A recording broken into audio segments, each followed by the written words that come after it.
दोस्तों, जैसा कि आप जानते हैं कि अमेरिका पाकिस्तान के मगरबी हमसाए मुल्क में नाकामी का शिकार है और इसे एक बड़ी शिकस्त का सामना है। अमेरिका इस खित्ते में अपने असर व रसूख को बरकरार रखने के लिए यहाँ पर अपने अड्डे कायम करना चाहता था, लेकिन मुसलसल जानी और माली नुकसान ने अमेरिका को यहाँ से निकलने पर मजबूर कर दिया है। अमेरिका पाकिस्तान को छोड़कर भारत को इस जंग में शामिल करने का ख्वाहिशमंद था, लेकिन भारतीय अफवाज जानती हैं कि यहाँ माली और जानी नुकसान के अलावा इन्हें कुछ नहीं मिलेगा। महरीन का कहना है कि अमेरिका की शिकस्त की बड़ी वजह पाकिस्तान को नाराज करना है, क्योंकि पाकिस्तान की अफवाज के तावन के खोने से इसे मुसलसल नाकामियों का सामना करना पड़ रहा है। पाकिस्तान ने चूंकि अब इंटेलिजेंस शेयरिंग भी अमेरिका के साथ ख़त्म कर दी है, जो अमेरिका के लिए एक बड़ा धचका है। पूरी दुनिया जानती है कि जिस मुल्क ने भी इस इलाके में पाकिस्तान से उलझने की कोशिश की, इसका हशर बहुत दर्दनाक हुआ। रूस की मिसाल आपके सामने है। रूस अपने दौर की एक बहुत बड़ी ताकत थी। उस वक़्त रूस भारत के बहुत करीब समझा जाता था और पाकिस्तान के खिलाफ साजिशों में भारत का साथ देता था। सन 1971 की जंग में भी रूस ने खुलकर भारत का साथ दिया था। रूस इस खित्ते के गर्म पानियों तक अपनी रसाई चाहता था, क्योंकि रूस का इतना बड़ा रकबा होने के बावजूद इसके तमाम समंदर जमे हुए हैं। रूस भी भारत का साथ हासिल करना चाहता था, लेकिन जिस किसी का भी साथ भारत ने दिया है उसे रुसवाई का ही सामना करना पड़ा है। नतीजा ये हुआ कि पाकिस्तान ने अच्छी जंगी हिकमत अमली से रूस को इस इलाके से जाने पर मजबूर कर दिया और उसके टुकड़े टुकड़े हो गए। यही गलती अब अमेरिका कर रहा है। जैसा कि आप जानते हैं कि अमेरिका भारत को इस इलाके का कंट्रोल देना चाहता था, लेकिन भारत की अफवाज इतनी बहादुर नहीं है कि अपनी जान खतरे में डालकर वहां अपने अड्डे कायम करें। भारत ने अमेरिका को धोखा दे दिया है, क्योंकि भारत ने अमेरिका के साथ फौजी तावन का वादा इस बुनियाद पर किया था कि अमेरिका पाकिस्तान से दूर हो जाए। लेकिन जैसा कि आप जानते हैं कि इस वक्त अमेरिका और पाकिस्तान के ताल्लुकात इतने मजबूत नहीं रहे जितने माजी में हुआ करते थे, लेकिन इसके बावजूद भारत अपनी अफवाज इस इलाके में दाखिल करने से कतरा रहा है। इन्हें मालूम है कि अमेरिका और नेटो फौज जदीद हथियारों के होते हुए भी इस इलाके का मुकम्मल कंट्रोल हासिल नहीं कर सकी, तो भारतीय फौज पुराने हथियारों से कैसे मुकाबला कर सकेगी। एक वक्त था जब अमेरिका और नेटो के 2.25 लाख ट्रूप्स यहाँ बरसरे पेकार थे। इतनी बड़ी नफरी के हथियारों और लॉजिस्टिक जरूरतों को पूरा करने के लिए अमेरिका ने अजीम मिलिट्री इंफ्रास्ट्रक्चर यहाँ खड़ा कर दिया था, लेकिन गुज़श्ता 3-4 सालों में चुपके चुपके इसे समेटा जा रहा है।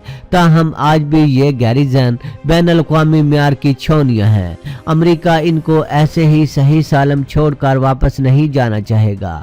इसको मालूम है कि सन 1980 के अशरे में सोवियत यूनियन ने भी इन्हीं मकामात को अस्करी हथियारों से लैस किया था। जब सोवियत यूनियन ट्रूप्स यहाँ से निकले तो तब जंगजुओं को मालूम हुआ कि रूस के लॉजिस्टिक इंतजामात की क्या नौयत थी। अब रूसियों के चले जाने के बाद 32 बरस बाद अमेरिका ने जो यहाँ लॉजिस्टिक ताना बाना खड़ा किया है वह रूसियों से कहीं ज़्यादा पेचीदा और कहीं वसी व आरीज है। इसको समेटने में 18 माह का अरसा कोई ज़्यादा अरसा नहीं। सऊदी अरब और दूसरी खलीजी रियासतों में मुसलसल बढ़ता हुआ अमेरिका मुखालिफ माहौल, रूस और चीन की अरब ममालिक में दिलचस्पी और इनके बहमी स्ट्रेटजिक मफादात, इन जंगों में अमेरिकी अफवाज की तलाफात, सी पैक की आमद, पाकिस्तान में गुज़श्ता कई अशरों से कायम वरासती हुकूमतों का खात्मा और एक पुरअज़म नई क़यादत का आना, ग्वादर को ऑयल सिटी बनाने का मंसूबा, पाक बहरिया को चीन की मदद से एक नीम ब्लू वाटर नेवी बनाने के इंतजामात और इसके ज़मीनी और समुद्री शवाहिद, पाकिस्तानी साहिल पर तेल और गैस के लिए ऑफशोर खुदाई, रूस की पाकिस्तान के साथ मजबूत दोस्ती अमेरिका के लिए बड़ी परेशानियां हैं। जैसा कि आप जानते हैं कि मगरबी दुनिया बिलखसूस अमेरिका का ये वतीरा है कि वो मशरक में डूबकर मगरब से उबरने की पॉलिसी पर कारबंद रहता है। जब दूसरी आलमी जंग खत्म हुई तो अमेरिका दुनिया की वह जोहरी ताकत था।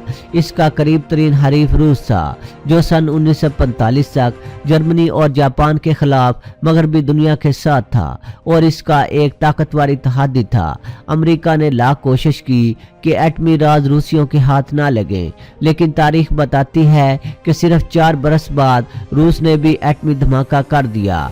अमेरिका ने इसका तोड़ ये किया कि बरतानिया और फ्रांस को एटमी कुव्वत बनाने में इनकी बिलवास्ता मदद की। इसका ख्याल था कि एक तरफ रूस होगा तो दूसरी तरफ अमेरिका, बरतानिया और फ्रांस होंगे, तो एक जोहरी बम के मुकाबले में 3 जोहरी बम होंगे। लेकिन दूसरी तरफ चीन भी एटमी तजर्बों के पीछे हाथ धोकर पड़ गया और आखिरकार कामयाब हो गया। अब मशरक व मगरब का जोहरी तनासब 2 और 3 हो गया है। अमेरिका ने खामोशी से यहूद के अस्करी तरकश में जोहरी तीर टांक दिया तो चीन ने पाकिस्तान को इस मैदान में आगे बढ़ने से ना रोका और बिलवास्ता पाकिस्तान की सपोर्ट की। गर्ज मई सन 1998 को पाकिस्तान एक एटमी ताकत बन गया। अब ये मसावात 4 बराबर 4 हो गई है, यानी एक तरफ रूस, चीन, पाकिस्तान और भारत और दूसरी तरफ अमेरिका, बरतानिया, फ्रांस और यहूद हैं। भारत चूंकि सन 1962 के हिंद चीन जंग के बाद इस मसावात से निकल गया था, इसलिए चीन और रूस ने शुमाली कोरिया को जोहरी ताकत बनने में मदद की और इसके बाद जो हुआ और हो रहा है वो सब कुछ हमारे सामने है। अब इस सवाल की तरफ आते हैं कि अगर मगरबी ममालिक मशरक़ वस्ता से निकल रहे हैं तो इनका अगला इक़दाम क्या होगा? क्या वो कोई नया इत्तेहाद तश्कील देंगे? क्या इंडिया में आकर बैठ जाएंगे? क्या मशरक़ बाईद के किसी मुल्क में पड़ाव डालेंगे? इन तमाम इम्कानात का जवाब बज़ाहिर नफ़ी में है। ईरान, पाकिस्तान, श्रीलंका, खलीजी रियासतें, वस्त एशिया की रियासतें और सारा मशरक़ वस्ता सब की सब अमेरिका मुखालिफ बला की खामोश रुकन बन चुकी हैं। लेकिन मगरबी दुनिया को दाद देनी होगी कि वो बज़ाहिर शिकस्त खाती हुई नजर आ रही है, लेकिन हरीफ बलाक के सामने सरनगू नहीं हुई। इसने एक ऐसा नया मैदान देख लिया है जो मशरक़ वस्ता, जनूबी एशिया, मशरक़ बाईद और अफ्रीका के मशरक़ी सहलों के ममालिक के ऐन दरमियान है। इसका नाम बहर हिंद है। पाकिस्तान चूंकि समुद्री कौम नहीं है, समुद्री कौम इस कौम को कहा जाता है जिसके पास एक से ज्यादा महफूज और गहरे पानी की बंदरगाहें हों। दूसरा, इसने बहरी जंगों में हिस्सा लिया हो। तीसरा, इसका अपना बहरी बेड़ा हो और चौथा, इसकी बहरिया अपने समुद्री पानियों से बाहर जाकर दूसरे बड़े आज़मों की बंदरगाहों पर कालान की हो। इस सिलसिले में भारत भी हमारा साथी है।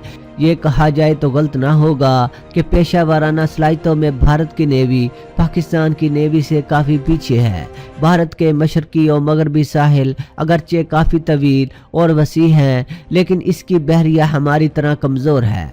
मुस्तकबिल में दोनों मुल्कों को समुद्री अक़वाम बनने के लिए काफ़ी वक़्त दरकार होगा। अमेरिका ने दुनिया का पहला हवाई जहाज़ बनाया और अमेरिका ने ही पहली आबदोज़ बनाई। हवाई जहाज़ तो राइट ब्रदर्स ने बनाया, मगर आबदोज़ डेविड बुश नली ने बनाई। इस किस्से को छोड़ते हैं और देखते हैं कि मगरबी अक़वाम ने बहर हिंद में आने का जो आइंदा प्रोग्राम बनाया है, इसके कितने इम्कानात हैं। बहर हिंद के सहलों पर जो ममालिक वाक़े हैं, इनमें मशरकी अफ्रीका, जज़ीरा नुमाए अरब, जनूबी एशिया और जनूब मशरकी एशिया के ममालिक वाक़े हैं। पाकिस्तान, इंडिया, बांग्लादेश, श्रीलंका और मालदीव जनूबी एशिया के ममालिक कहलाते हैं। बहर हिंद के सहलों पर जो ये ममालिक आबाद हैं, इनकी आबादी 2.5 अरब पर मुश्तमिल है। पैसिफिक ओशन पर दर्जनों गोताखोर सवार हैं जो आइंदा 3 बरसों तक बहर हिंद के पानियों की बहरी जोग्राफियाई कैफियतों की तफसीलात कलमबंद करेंगे और इनके बारे में सन 2021 में एक बैनुल-अक़वामी कॉन्फ्रेंस में इन तफसीलात को पेश किया जाएगा और फैसला किया जाएगा कि किस मुल्क ने आने अशरों अशरों में मगरबी दुनिया को महफूज बनाने के लिए क्या क्या टास्क अंजाम देने हैं। दूसरे लफ्ज़ों में ये कहा जाएगा कि अमेरिका जिस तरह सीटो, सेंटो, एसाफ और नेटो वगैरह जैसी अस्करी तंजीमें ज़मीन के सीने में बनाता रहा, वैसी ही अस्करी तंजीमें अब सीना बहर के अंदर बनाई जाएंगी। इंडिया को ब्लू वाटर नेवी बनाया जाएगा और बहर हिंद में जो बहरी अड्डे अब तक मगरबी ममालिक के कंट्रोल में हैं, मसलन डैगो गार्शिया वगैरह, इनको बिल्कुल जदीद तरीके से मुसल्लह किया जाएगा, ताकि आने वाले वक्त में जब चीन, रूस और पाकिस्तान की नेवीज इस बहर हिंद में ज़ेरे आब और बलाए आब गश्त करेंगी और बहरी ट्रैफिक का हजूम बढ़ेगा तो पैसिफिक ओशन से इकट्ठी की गई ये मालूमात काम आएंगी। दोस्तों आज के लिए इतना ही। दोस्तों वीडियो पसंद आने की सूरत में चैनल को सब्सक्राइब करना और वीडियो को लाइक एंड शेयर करना ना भूलिएगा। अपना बहुत सा ख्याल रखिएगा। अल्लाह हाफिज़।